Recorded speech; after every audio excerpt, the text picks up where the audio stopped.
Hey everyone. सो पिछले lecture में हम लोगों ने बेसिक्स ऑफ स्टैटिस्टिक्स देखा था। सो इस लेक्चर में हम देखेंगे जो भी हम लोगों ने डिस्क्रीट या फिर जो भी हम लोगों ने अभी तक स्टैटिस्टिक्स देखी थी, वो हम लोगों ने अभी तक वो सारी स्टैटिस्टिक्स हम लोग ने कहीं ना कहीं पढ़ रखी होगी, कहीं ना कहीं बचपन में देख रखा होगा। ठीक है। अब थोड़ा जानेंगे कि जब हम ये जानते हैं कि वेरिएंस क्या होता है, मीन क्या होता है, कोवेरिएंस क्या होता है, लेट्स से, सो क्या ये सारी एंटिटीज किसी एक रैंडम वेरिएबल के लिए निकालना आसान है? Because random variable is nothing but it takes lot of input, right. और बेसिकली आप ऐसा समझ सकते हो कि भाई रैंडम वेरिएबल एक ऐसा वेरिएबल है जो किसी भी एक्सपेरिमेंट के आउटकम को असाइन करता है, right. So discrete random variable मतलब discrete outcomes, continuous random variable मतलब continuous outcomes for a particular event. तो अगर किसी भी रैंडम वेरिएबल के लिए डिस्क्रीट आउटकम है, किसी भी पर्टिकुलर असाइनमेंट एक्सपेरिमेंट के लिए वो असाइन कर रहा है, तो सेम चीज़, अगर मेरे पास बहुत सारे नंबर्स आ गए तो फिर क्या मैं उनके लिए स्टैटिस्टिक्स डिफाइन कर सकता हूँ, मीन या वेरिएंस या और भी बहुत सारी चीज़ें। ठीक है। So let's let's see all those things in this lecture. So start करने से पहले एक बेसिक सा गेम खेलते हैं। गेम यह है कि भाई ये कंटेनर है, दिस इज अ कंटेनर। इस कंटेनर के नीचे एक कार्ड को छुपा दिया मैंने, इस कंटेनर के नीचे एक कार्ड को छुपा दिया। ये कार्ड वही प्लेइंग कार्ड में से कोई एक कार्ड हो सकता है। So total number of playing card मेरे पास 52 कार्ड्स होते हैं, right. Ace king queen jack 10 to 1, this is in one ace and multiplied by 4, सो 52 cards, right. So let's say the experiment is guess the card and your money will be 10 times। ठीक है। अगर आप 100 रुपये लगाओगे और आपने अगर ये कार्ड सही गेस कर लिया तो आपको भैया 1000 रुपये मिलेंगे। डील है? ओके। सो जो रैंडम वेरिएबल एक्स है can be defined from set of sample space to real numbers. Okay. So let's say if I am defining it as profit or loss or win or lose, right? So दो तरीके से मैं इसको define कर सकता हूँ, ठीक है, डिपेंडिंग अपॉन कि आप मेरे से क्या पूछते हो। तो लेट्स से मैं आपसे ये पूछता हूँ कि ठीक है, देख लेते हैं, दोनों तरीके से देख लेते हैं। सो लेट्स से मैंने एक्स को डिफाइन किया है कि भाई एक्सपेरिमेंट, वो एक्सपेरिमेंट जिनको ये रैंडम वेरिएबल असाइन करेगा कि whether that particular experiment will be a win for you और whether it will be a lose for you. So let's say win को मैं +1 से डिनोट करूँ और -1 को मैं लूज से डिनोट करूँ। करेक्ट? ठीक है। क्या तो ठीक है, ये वाली चीज़ भी देख लेंगे। ठीक है, प्रॉफिट और लॉस भी हो सकती है, या तो वो एक्सपेरिमेंट आपको प्रॉफिट दे या तो वो एक्सपेरिमेंट आपको लॉस दे। तो प्रॉफिट और लॉस के केस में रैंडम वेरिएबल की वैल्यू क्या हो सकती है वो हम देखेंगे। ठीक है। So let's say probability that X equal to win, X equal to 1 signifies कि भाई आप जीतोगे, and probability that X equal to -1 means आप लूज करोगे। ठीक है। ठीक है। Okay. Now in both the cases, ठीक है, या आप प्रॉफिट मारो, what is probability that you will do a profit, या फिर probability that you will win, both will be same. क्योंकि दोनों तभी पॉसिबल होगा जब जो भी आपने बताया हुआ नंबर है वही अगर इस ग्लास के नीचे आ जाए तभी आप जीतोगे, राइट। सो अगर प्रॉफिट 1/52 है देन लॉस विल बी वो जितने कभी भी वो सारे 51 कार्ड्स जो आपने सेलेक्ट नहीं किए थे, अगर उनमें से कोई भी एक आ गया तो आप लूज हो जाओगे। Correct? So this will be the loss, probability of loss, right. Now now अब मैं ये पूछूं कि अगर आपने ये गेम 1000 टाइम्स खेला, अगर आपने ये गेम 1000 टाइम्स खेला, तो एट एन एवरेज क्या आप कितना जीतोगे? ठीक है। एट एन एवरेज आप कितना प्रॉफिट करोगे, या फिर एट एन एवरेज आप कितनी बार जीतोगे? ठीक है। सो ये दोनों ही क्वेश्चन डिफरेंट है। ठीक है। तो अभी के लिए मान के चलते हैं, अभी के लिए मान के चलते हैं, लेट्स से कि ठीक है, आप लोग बड़े हो गए हो, हम ये दोनों केस देख सकते हैं। ठीक है। सो लेट्स से if you gamble 1000 times, then how much do you expect to win? ठीक है। सो लेट्स से फर्स्ट टाइम आपने गैम्बल किया तो प्रोबेबिलिटी ऑफ विन कितना है? 1/52। सेकंड टाइम आपने गैम्बल किया, प्रोबेबिलिटी ऑफ विन कितना है? 1/52। इसी तरीके से 1000th टाइम आपने गैम्बल किया तो प्रोबेबिलिटी ऑफ विन क्या है? 1/52। सही है। Now so total number of wins कितने हो सकते हैं? सो ये 1/52 क्या बोलता है? 1/52 ये बोलता है कि भाई 52 टाइम्स खेलोगे तो एक बार जीतने की प्रोबेबिलिटी है।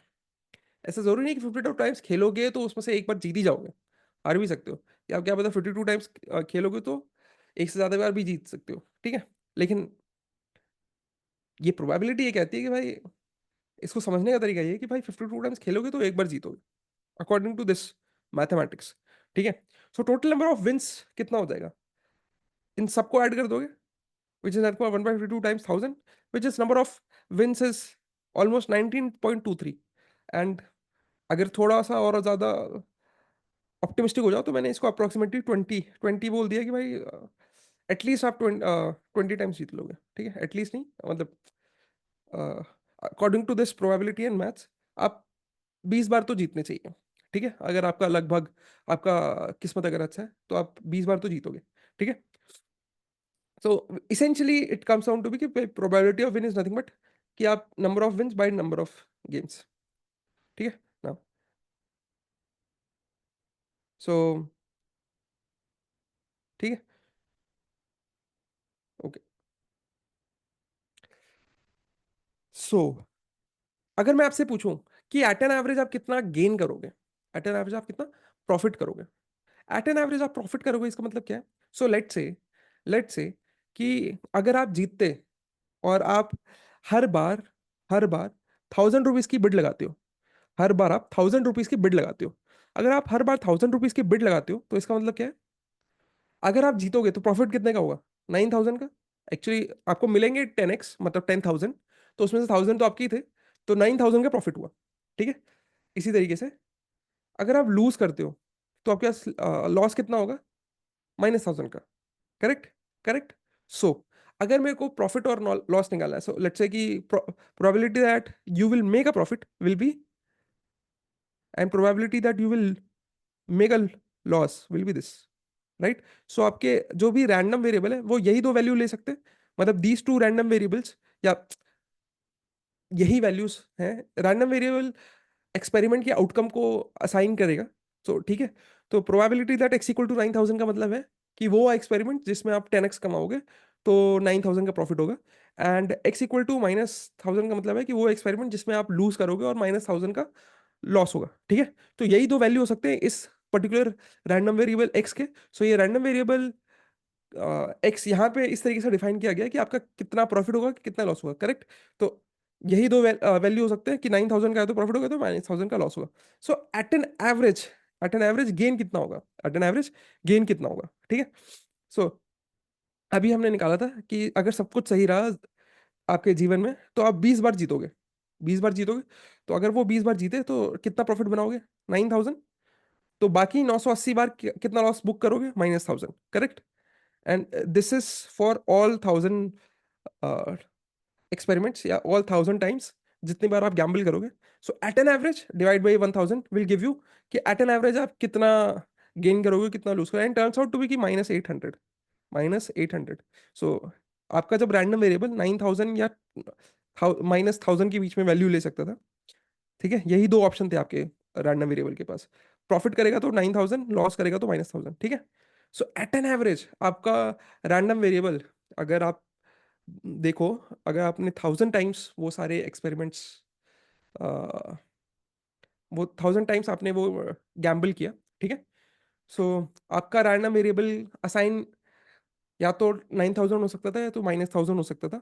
So at an average the value of a random variable will be -800, which is near to -1000, जो ये दर्शाता है कि आप 1000 बार खेलो उसके बाद भी एट एन एवरेज जो भी आपका रैंडम वेरिएबल वैल्यू ले रहा है वो -800 है। इसका मतलब है कि most probably you are making a loss, ठीक है। इस तरीके से देख लो। अभी तक ये गेन के टर्म्स में देखा था, ये देख लो कि भाई एवरेज नंबर ऑफ विंस कितना है। So let's say x equal to +1 मतलब आप विन कर रहे हो, x इक्वल टू -1 मतलब आप लूज कर रहे हो। सो एट एन एवरेज आपकी x की वैल्यू क्या होने वाली है अगर आप 1000 बार वो गैम्बल खेलते हो?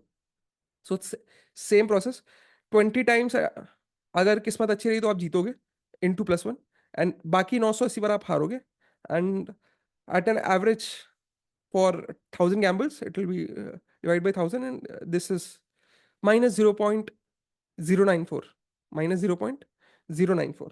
ठीक है. So this calculation is right, minus 980, and this is okay. Calculation is right, answer is wrong. वही मैं देख रहा था, कुछ तो ऑफ है. सो minus 980 plus 20 is minus 960. Minus 960 into divided by 1000 is minus 0.96. Correct? Okay. Now, so this minus 0.96 is near about minus 1. Correct? Is near about minus 1. इसका मतलब क्या है कि भाई आप 1000 टाइम्स भी गैम्बल कर रहे हो, पर एट एन एवरेज आपका जो एक्स आपका जो एक्स है वो -1 या -1 के आसपास की वैल्यू ज्यादा ले रहा है हियर. मतलब वो आपको एक फील देने की कोशिश कर रहा है कि भाई मैं as a random variable at an average मैं कितनी कितनी वैल्यू ले रहा हूँ, या एट एन एवरेज मैं कौन सी वैल्यू ज्यादा लेने के लिए सोच रहा हूँ. ठीक है. सो ऐसे ऐसे देख लो, ऐसे देख लो. So let's say this is -1 and this is +1. ठीक है. This is +1. ठीक है. सो वो ये कह रहा है कि भाई 1000 टाइम्स खेलोगे, 1000 टाइम्स खेलोगे तो 980 टाइम्स है, 980 टाइम्स है जब आप लूज करोगे, एंड ओनली 20 टाइम्स है जब आप विन करोगे. ठीक है. This is 20 and this is 980. Correct. ये ग्राफ है. ठीक है. अब इसी को ही अगर आपको पीएमएफ, प्रोबेबिलिटी मास फंक्शन में इसी ग्राफ को अगर बनाना है, सो आप कैसे बनाओगे? It will be basically 20/1000 and it will be 980/1000. Correct. ठीक है. So at an average your random variable x is taking more of -1 and less of +1, right? So कितने नंबर ऑफ +1 ले रहे हैं और कितने नंबर ऑफ -1 ले रहे हैं. सो एट एन एवरेज वो +1 और -1 के बीच में कौन सी वैल्यू को ज्यादा असाइन करने की कोशिश कर रहा है. ओके. सो ये तो तय है कि भाई 1000 टाइम्स खेलो या 2000 टाइम्स खेलो, जो एवरेज गेन है आपका वो भी नेगेटिव था, एंड जो एवरेज नंबर ऑफ विन है वो भी ऑलमोस्ट ऑलमोस्ट क्लोजिंग टुवर्ड्स -1 है. इसका मतलब कि भाई एट एन एवरेज आप हारोगे ही हारोगे, and that's how the gambling works. So ये अभी हम लोग अभी तक जो भी at an average random variable क्या वैल्यू लेगा, ये जो भी हम बोल रहे थे उसको प्रोबेबिलिटी के टर्म्स में एक्चुअली लिखते हैं E of X. So this means is the expected value of your random variable X. Expected value मतलब over a good amount of trials, over a good amount of trials आपका जो भी random variable X है at an average क्या value लेने वाला है. ठीक है. So it is a kind of an average. ठीक है. सोचने के लिए सोच सकते हो, it is kind of average. What will be the value of x if the experiment is done many times. ठीक है. बहुत बार एक्सपेरिमेंट्स किया, लेट्स से 5000 50,000. सो जो भी आपके रैंडम वेरिएबल एक्स वैल्यू ले सकता है, ठीक है, सो उन सारे वैल्यूज में अगर उन सारे वैल्यूज का मीन ले लो आप, so that will give you कि वो सारे वैल्यूज जो एक्स ले सकते हैं उनका एवरेज क्या होगा. ओके. नाउ सो अगर आप यहां देखो कि नंबर ऑफ विंस के केस में नंबर ऑफ विंस मैंने ऐसे निकाला था. So this is nothing but expected value of your X when X can X is defined as कि भाई आप जीत रहे हो कि हार रहे हो, +1 या -1. +1 stands for win and -1 stands for losing. Okay. Now so expected value of x. Now this 20/1000 is 0.02. 980/1000 will be 0.98. ठीक है.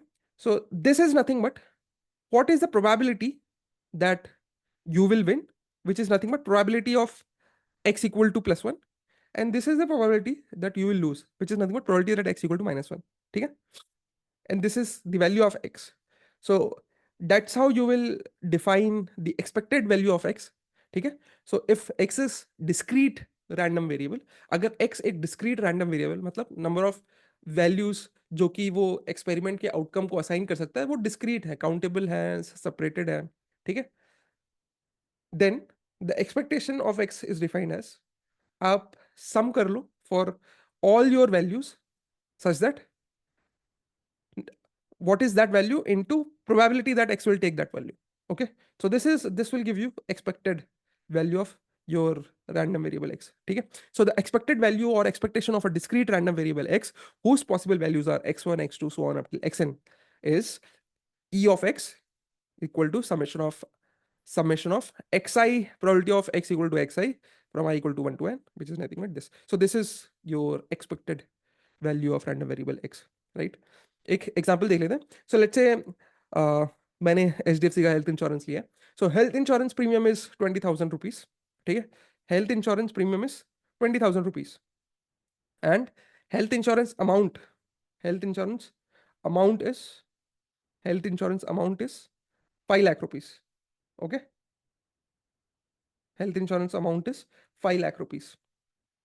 Okay, so probability that person will use entire amount, probability that person will use entire amount is 2%. ठीक है, so let's say आपने अगर health insurance लिया है तो let's say 5 lakh का कवर है. ठीक है, 5 लाख का कवर है तो probability that you will use the entire 5 lakh. ठीक है, आपको कोई बीमारी हो गई, आप कुछ एडमिट हो गए किसी कारणवश, एक्सीडेंट हो गया. ठीक है, तो हेल्थ इंश्योरेंस कंपनी आपको 5 लाख रुपीज आप जहाँ पे भी एडमिट हो गए वो वहाँ पे दे देगी. ठीक है, या कई बार 2 लाख रुपए ही या 1 लाख रुपए, डिपेंडिंग अपॉन आपका डिजीज कैसा है, आपको कितना रिक्वायरमेंट था. करेक्ट, सो वो डायरेक्ट हॉस्पिटल को पैसा देती है, आपके बिल क्लियर कर देती है. ठीक है, तो वो सारे केसेस छोड़ दो कि आपने 1 लाख रुपए ही यूटिलाइज कर पाया या 2 लाख रुपए क्यों. यार हर इंसान चाहेगा कि 0 रुपीज यूटिलाइज करूं, मैं तो ठीक ही रहूं. ठीक है, हेल्थ इंश्योरेंस तो ये ऐसे ही होता है. ठीक है, पर लेट्स से प्रोबेबिलिटी कि a person will use entire amount, मतलब ये एंटायर 5 लाख इस्तेमाल करेगा इज 2%. ठीक है, so what is the expected profit of HDFC health insurance. ठीक है, तो HDFC हेल्थ इंश्योरेंस का एक्सपेक्टेड प्रॉफिट क्या है. सो अगर let's say X is defined as HDFC का प्रॉफिट. ठीक है, सो अगर प्रॉफिट होता है अगर प्रॉफिट होता है अगर प्रॉफिट होता है इसका मतलब क्या है कि भाई बंदे ने एक भी बार क्लेम नहीं किया. बंदे ने एक भी बार क्लेम नहीं किया, एकदम फिट बंदा था. तो वो जो उसने 20,000 का प्रीमियम दिया है वो तो भाई इनके जेब में चले गए. इसका मतलब क्या है, 20,000 इज प्रॉफिट. और लेट्स से अगर उसने क्लेम कर लिया पूरा का पूरा 5 लाख, तो उसने जो 20,000 दिए थे वो तो ठीक है, अलग से उन लोगों ने कितना अमाउंट दिया, 4,80,000 दिया उन लोगों ने. राइट, ओके, सो 4,80,000 दिया.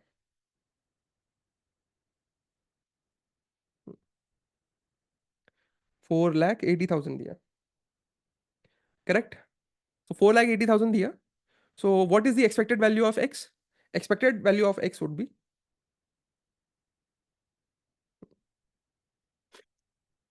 expected value of x will be, so profit कितना हो रहा है into probability of profit. Probability of profit क्या है, so probability that person will use the entire amount is 2%, which means जो भी उनका लॉस है उसकी प्रोबेबिलिटी इज 2/100. सो जो प्रॉफिट है that is 98/100. Correct, so total will be this 00 6. Okay,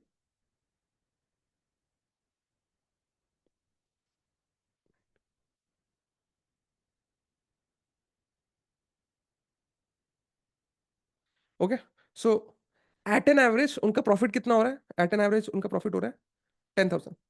eight an average उनका प्रॉफिट कितना हो रहा है 10,000. Correct, so there were some numbers का प्रॉब्लम. ठीक है, सो एट एन एवरेज उनका प्रॉफिट कितना हो रहा है 10,000. राइट, सो लेट्स से अगर मैं बोलूँ कि भाई उन लोगों ने अपनी जो हेल्थ इंश्योरेंस पॉलिसी है लेट्स से 1 लाख लोगों को बांटी है. सो एट एन एवरेज उनका प्रॉफिट अगर 10,000 हो रहा है विच इज 10⁴. सो 1 लाख लोगों को अगर बांटी उन्होंने, सो उनका 1 लाख लोगों से एट एन एवरेज इतना प्रॉफिट हो रहा है भाई. ठीक है, सो दैट इंक्लूड कि भाई उनका लॉस भी हो रहा है और प्रॉफिट भी हो रहा है. सो अगर लॉस हो रहा है तो 4,80,000 दे रहे होंगे, और प्रॉफिट हो रहा है तो उन्होंने कुछ नहीं दिया, मतलब जो भी उन्होंने 20,000 प्रीमियम लिया था बंदे से. ठीक है, तो 2% का मतलब क्या है भाई, हर 100 बंदों में बस 2 ही लोग वो 5 लाख यूटिलाइज करेंगे, बाकी बाकी जो भी 98 लोग हैं वो कुछ यूज ही नहीं कर रहे हैं। सो अगर 2 ही लोग 5 लाख यूज कर रहे हैं, मतलब उनको लॉस कितना हो रहा होगा, ठीक है, उन 2 लोगों के लिए ही हो रहा होगा लॉस, जो कि होगा, ठीक है, जो कि होगा 4.8 into 2, मतलब 9.6 lakhs का लॉस हो रहा होगा उनको, उन 2 बंदों के लिए, और बाकी 98 बंदों के लिए उनको प्रॉफिट हो रहा होगा, ठीक है, 98 into 20K, इतना उनको प्रॉफिट हो रहा होगा। सो एट एन एवरेज उनका प्रॉफिट ही हो रहा है 10,000 का। नाउ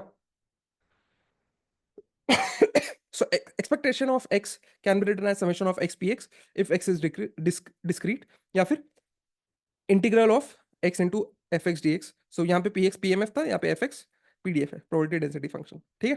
नाउ अगर x की जगह there is a function defined, ठीक है, अगर x की जगह there is a function defined g of x, ठीक है, it is a function which takes this random variable as input, ठीक है। सो g of x का भी कुछ आउटपुट आने वाला है, ठीक है। सो उस आउटपुट को लेट्स से y मैंने बोला, so what is that expectation of y, मतलब मैं पूछ रहा हूँ expectation of g of x, ठीक है, ठीक है। So that can be written as summation of gx into px and integral of gx into fx dx, ठीक है। if x is discrete, x is continuous, ठीक है। प्रूफ बड़ा आसान है, इंटरनेट पे भी मिल जाएगा। थोड़ा सा लॉजिकल सोचो, प्रूफ बहुत ही ज्यादा आसान है, ठीक है। Now expectation of c times x, जहां पे कि c एक कांस्टेंट है, can be written as c बाहर आ जाएगा, एक्सपेक्टेशन ऑफ x, ठीक है। ऐसी ऐसे ऐसा सोचो, ठीक है। A1 A2 A3 up till an का जो भी का जो भी मीन था, का जो भी एक्सपेक्टेशन था, ठीक है, वो लेट से ए बार था, ठीक है, ए बार था, ठीक है। अब मैं क्या बोल रहा हूँ, C times A1, C times A2, C times A3, C times A1 ठीक है। तो इन सबसे सी कॉमन आ जाएगा, इन सबसे सी कॉमन आ जाएगा, तो क्या बचेगा, A1 + A2 + A3 up till an/n, ठीक है। और ये चीज क्या थी, ए बार थी, so this will be c times a bar. So expectation of c times x can be written as c times expectation of x. Now expectation of x plus y can be written as expectation of x plus expectation of y. Expectation of ax plus by can be written as same चीज। सबसे पहले तो you can, इसको linearity भी बोलते हैं, linearity, rule of linearity या law of linearity, जो भी है, ठीक है, ठीक है। So expectation of X plus Y है, सो वैसे ही इसको ऐसे लिख सकते हो, expectation of A X plus expectation of A Y, and expectation of A X को again A into expectation of X and B into expectation of, simple है। Understanding expectation as a centre of gravity, ठीक है। So let's से सम on dice हम लोग ने देखा था, sum on dice, sum on 2 dice, ठीक है। So let's say X is a random variable which is defined as sum on 2 dice, ठीक है। सो सम ऑन 2 डाइस क्या क्या हो सकता है, 2 से लेकर 12 तक हो सकता है, ठीक है। तो एक्सपेक्टेशन ऑफ एक्स निकाल लेते हैं, expectation of x is summation of x into px, ठीक है। सो ये सारी कैलकुलेशन करी है मैंने, and the expectation turns out to be 7, ठीक है। तो ये कह रहा है कि but at an average at an average जो एक्स की वैल्यू है वो 7 लेने वाला है over long period of time. सही बात है। यहाँ पे अगर देखोगे x = 7 मतलब क्या है, ये, ठीक है। सो इसकी प्रोबेबिलिटी भी सबसे ज्यादा है, इसकी प्रोबेबिलिटी भी सबसे ज्यादा है, ठीक है, इसकी प्रोबेबिलिटी भी सबसे ज्यादा है, ठीक है। सो जिस इवेंट के होने की प्रोबेबिलिटी सबसे ज्यादा है, तो अगर एक्सपेरिमेंट को 2000 बार करवाओगे, 20,000 बार कराओगे, जितने नंबर ऑफ टाइम्स कराते रहोगे, जिस भी इवेंट की होने की प्रोबेबिलिटी सबसे ज्यादा है, तो अ, हम कह सकते हैं कि जो रैंडम वेरिएबल है वो भी x = दैट इवेंट के करस्पॉन्डिंग ही होने वाला है, करेक्ट, क्योंकि तभी वही वाला इवेंट ज्यादा नंबर ऑफ टाइम्स होने वाला है, राइट। सो ऐसा समझो, जो भी एक्सपेक्टेड वैल्यू ऑफ एक्स है, एक्सपेक्टेड वैल्यू ऑफ एक्स यहाँ पे क्या है, 7, एक्सपेक्टेड वैल्यू ऑफ एक्स क्या है, 7, मतलब उसके करस्पॉन्डिंग यहाँ पे अगर मैंने एक ऐसा कुछ रख दिया, ठीक है। So my entire probability distribution will balance मतलब will balance मतलब at an average this is the center of gravity for this entire probability distribution, मतलब at an average यहाँ पे इसके इधर भी 50% होगा और इसके इधर भी 50% होगा, करेक्ट, at an average, ठीक है। Now let's say PMF is of this, ठीक है। अगर पीएमएफ कोई ऐसा है, ठीक है, एक्स की वैल्यू 0 से लेकर 12 तक है, सो देखने से पता चल रहा है कि भाई सेंटर ऑफ ग्रेविटी कहीं है, यहाँ कहीं होने वाली है, ठीक है, इस एंटायर पीएमएफ की, मतलब यहाँ कहीं मीन होने वाला है, ठीक है। अब ये दो ग्राफ है, ठीक है, ये दो ग्राफ है, ठीक है। ब्लू वाला है कि भाई, ब्लू वाला is corresponding to United Airlines, and जो ऑरेंज वाला है that is Alaska Airlines. The graph is shaded density plot for arrival delays, ठीक है। एक किसी भी फ्लाइट के लिए, एक किसी भी फ्लाइट का at an average delay in minutes कितना हो सकता है, ठीक है, at an average delay in minutes कितना हो सकता है। सो थैंक गॉड ये फॉरेन एयरलाइंस है, ठीक है। इंडियन एयरलाइंस का तो आपको पता ही है कि कितना डिले होती है, ट्विटर खोलो देख लो। सो ये जो ऑरेंज वाला है, करेक्ट, ऑरेंज वाला है, ठीक है, ऑरेंज वाले का लगभग जो भी इसकी डेंसिटी होगी, लगभग यहाँ पे ऐसा लग रहा है कि भाई यहाँ पे से अगर ये वाला जो भी पॉइंट है, मतलब ये वाला पॉइंट, ये वाला पॉइंट, ठीक है, लगभग लेट से -25, -25 मिनट्स। -25 मिनट्स का मतलब क्या है कि एट एन एवरेज जो भी अलास्का एयरलाइंस है, एट एन एवरेज 25 मिनट पहले ही आ जाती है। डिले था ना, ये डिले था, तो पॉजिटिव में मतलब 10, 20, 30, मतलब 30 मिनट का डिले, 20 मिनट का डिले। -25 का मतलब है कि 25 मिनट पहले ही आ जा रही है अपने निर्धारित समय से, ठीक है। और ये ऑरेंज का लगभग ये ब्लू का लगभग जो भी ये जो भी पीडीएफ है, तो उसका देखो तो आपको एक ऐसे ही लाइन ड्रॉ करनी है कि भाई उसके इस तरफ भी लगभग सेम डेंसिटी और उसके इस तरफ भी लगभग सेम डेंसिटी, तो मैंने कुछ ऐसा एक ये लाइन ड्रॉ कर दिया यूनाइटेड एयर के लिए। सो लगभग उसका भी जो भी म्यू देखोगे, उसका भी म्यू ऑफ यूनाइटेड या मीन मीन जो भी आ रहा है, लगभग लेट से -10 मिनट्स का आ रहा है, तो मतलब वो भी at an average 10 minutes early ही आ जाती है in most of the case average, ठीक है। अब अगर यहाँ ये वाला पॉइंट क्या है, ये वाला पॉइंट बोलता है कि भाई एट एन ये वाला पॉइंट बोलता है कि भाई क्या प्रोबेबिलिटी है, ठीक है। सो एक पीडीएफ के केस में, प्रोबेबिलिटी डेंसिटी फंक्शन के केस में, एक पॉइंट के करस्पॉन्डिंग प्रोबेबिलिटी पूछना बेकार है, ठीक है। एक पॉइंट की प्रोबेबिलिटी पूछना का कोई सेंस नहीं बनता, ठीक है। सो लेट्स से अगर मैं बोलूँ कि भाई what is the probability that जो भी एयरलाइन है वो लेट हो ही रही है, तो मतलब लेट हो रही है मतलब जीरो के इस तरफ वाला, ये जितना भी प्रोबेबिलिटी डेंसिटी है इनको इंटीग्रेट कर दो 0 to 150, ठीक है, and that will give you कि भाई दोनों एयरलाइन कितना कितना लेट हो रही है, ठीक है। Variance of a random variable, so expectation gives an average value of a random variable कि वो एट एन एवरेज क्या वैल्यू ले सकता है, and variance will explain the spread of values of random variables, मतलब कि जो भी रैंडम वेरिएबल आपकी जो जो वैल्यूज ले सकता है तो वो कितने स्प्रेड आउट में ले सकता है, ठीक है। और स्प्रेड का ज्योमेट्रिक इंटरप्रिटेशन या फिर मैथमेटिकल इंटरप्रिटेशन हम लोगों ने पिछले लेक्चर्स में देख लिया था, ठीक है। सो वेरिएंस कैसे डिफाइन है नॉर्मली, ये हम लोगों ने चीज देख ली थी, ठीक है। Now variance of X random variable, so ये क्या है, ये देखोगे तो हम एवरेज ले रहे हैं। एवरेज किस तरीके से ले रहे हैं, हर पॉइंट को मीन से सब्सट्रैक्ट करके फिर एवरेज ले रहे हैं, करेक्ट। सो हर पॉइंट को मीन से सब्सट्रैक्ट किया, मतलब expected value of x is nothing but mean, her point को मीन से सब्ट्रैक्ट कर दिया, एक्सपेक्टेड वैल्यू ऑफ एक्स, उसका स्क्वायर ले लिया, उसका स्क्वायर ले लिया, अब फिर इसका पूरा मीन ले रहे हैं, अगेन एक्सपेक्टेशन ले रहे हैं। So these both are one and the same thing. So variance of x is defined as expected value of x minus E x का whole square, right. Now this can be written as expected value of x square minus 2 mu x plus mu square, okay, mu is expected value of x, ठीक है। now expectation of x plus y can be written as expectation of x plus expectation of y, ठीक है, अभी देखा था। तो उसी तरीके से expectation of x square minus 2 mu 2 mu will be constant, so 2 mu times expectation of x plus expectation of mu square will be mu square, क्यों। so let's say आपके पास 10 वैल्यू है, 10 दसों की वैल्यू a ही है, a by 10, which is nothing but 10 times a by 10, which is a, right। so अगर constant value, किसी भी constant value का एक्सपेक्टेशन क्या होगा, वो खुद ही होगा, करेक्ट। इसलिए expectation of mu square will be mu, expectation of mu square will be mu, ठीक है। Okay, so now expectation of x will be here mu, so -2 mu square plus mu square will be minus mu square, so and mu was nothing but expectation value of x. So variance of x is defined as expectation of x square minus expectation of x whole square. So this is variance of random variable. Now, so this is a general format. This is a general format. This is a general format. So expectation of x minus mu square, which is nothing but variance of x, is expectation of x square minus expectation of x का whole square. ठीक है. और अगर आपको पता है कि x discrete है, कंटिन्यूस है, तो इसको आप इस तरीके से लिख सकते हो. Correct. So this is nothing but expectation of,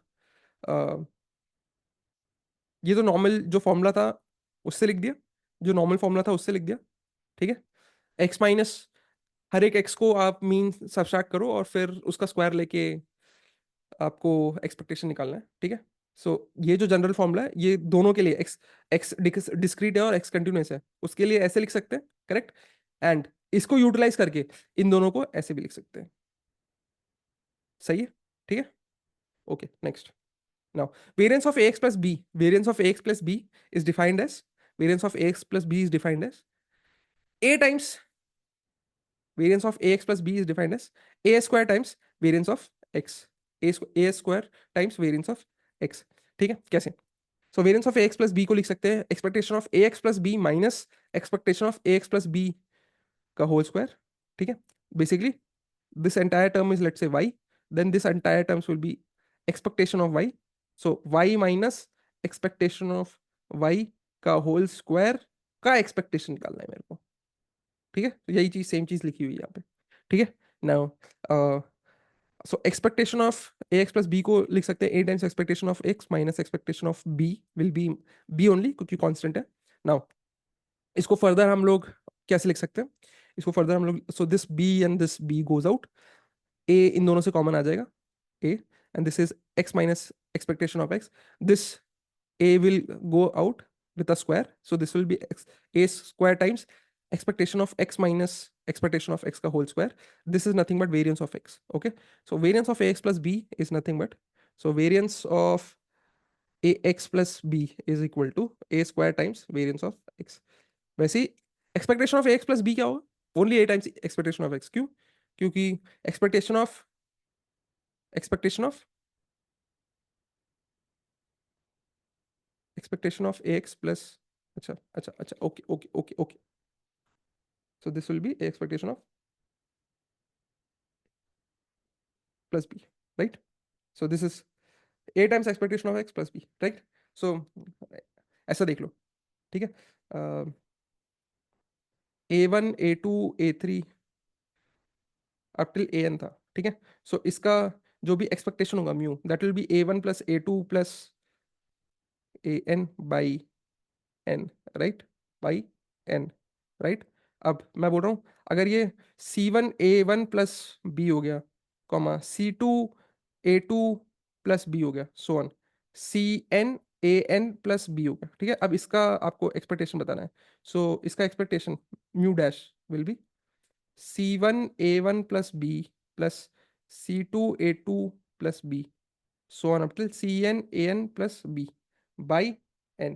अब इसमें देखोगे यहाँ पे देख लो. ठीक है. सो ओ c1 नहीं है एक्चुअली, ये सारे के सारे सेम ही है ax. ठीक है. सो सारे अगर c हैं, सो c कॉमन आ सकता है, and that will be a1 plus a2 up till an upon n plus n times b upon n, n cancel, and a1 plus a2 upon n was जो भी पहले वाला म्यू था. So this is basically c times mu plus b, यही लिखा हुआ है यहाँ पे. ठीक है. So expectation of ax plus b is nothing but a times ex plus b, right? Variance of x plus x क्या होगा? Variance of x plus x is nothing but variance of 2x, and variance of 2x is nothing but variance of x is equal to a square times variance of x, right? And this is not equal to this. Okay. Now variance of x plus y को variance of x plus y तभी लिख सकते हो if and only if x और y are independent events. x and y are independent events, या x and y are random variables corresponding to independent events, तभी आप लिख सकते हो. करेक्ट. तो जाहिर सी बात है ये दोनों x और x दोनों सेम ही रैंडम वेरिएबल है, और दो सेम रैंडम वेरिएबल एक दूसरे से इंडिपेंडेंट कैसे हो सकते हैं? Both are same. Okay. Now if x1 x2 xn are independent events. Okay. Now so variance of summation over I equal to 1 to n xi can be written as summation of i equal to 1 to n variance of x i, ठीक है। Since ये सारे के सारे independent है तो मैं ऐसे लिख सकता हूँ। नाउ मोमेंट्स, मोमेंट्स क्या बोलते हैं देखेंगे। So moment gives us a lot of information, ठीक है। So so it's better to take this in next lecture, ठीक है। सो या see you in next lecture.